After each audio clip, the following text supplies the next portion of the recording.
बिहार भैया हाँ आई मैया देवी जी के जगह जयकार आई हाँ। हमारे गुरु जी के नाम राजकुमार दीवाना यूट्यूब चैनल। अच्छा आई हमें वो अब पूजा तक खत्म हो ही गए भैया हाँ थोड़ा सा वो नैदारी का थी अच्छा पहले के ना कैसे हो तस्वीर से तारा परे मामा से बोला रे सुगानामा सिर से कराम अपरे बात बोला रे सुगानामा।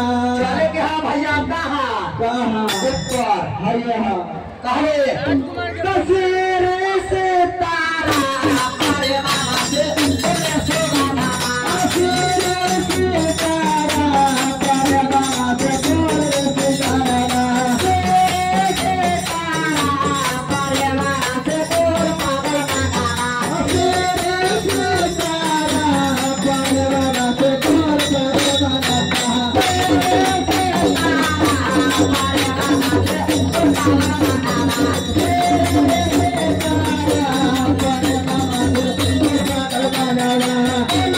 बोलाना बोला बता बोलाना बोला बता बोलाना बोला बता बोलाना बोला बता बोलाना बोला बता बोलाना बोला बता बोलाना बोला बता बोलाना मैया के नाम परे मामा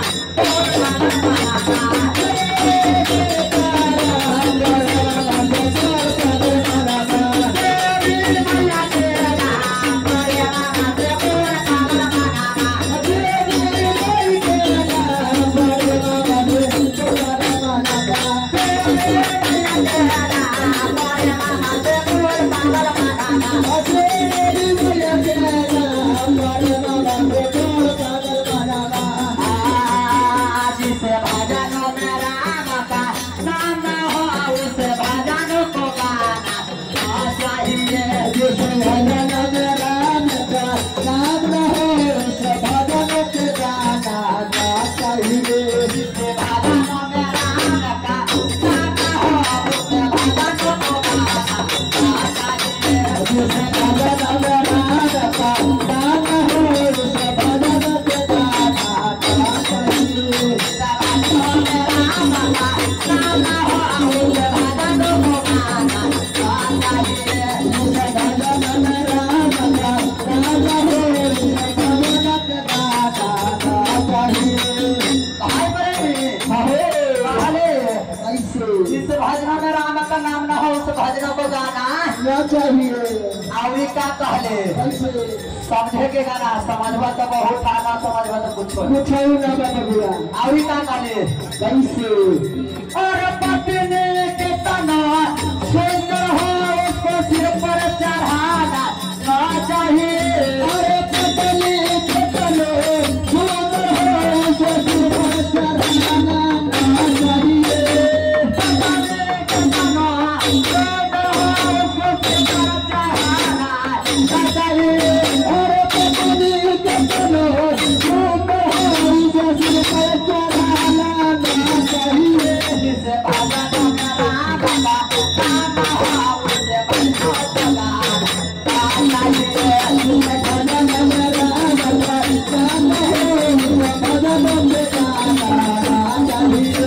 जिसे भजनों में राम का नाम हो उसे भजनों को गाना चाहिए जिसे भजन में राम का नाम हो उसे भजन के गाना गा चाहिए।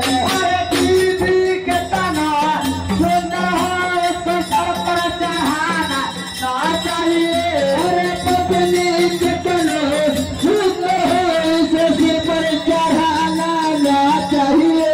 जिसे भजनों में राम का नाम हो उसे भजनों को गाना चाहिए जिसे भजन में राम का नाम हो उसे भजन के गाना गा चाहिए। जिसे भजनों में राम का नाम हो उसे भजनों को गाना चाहिए जिसे भजन में राम का नाम हो उसे भजन के गाना गा चाहिए। जिसे भजनों में राम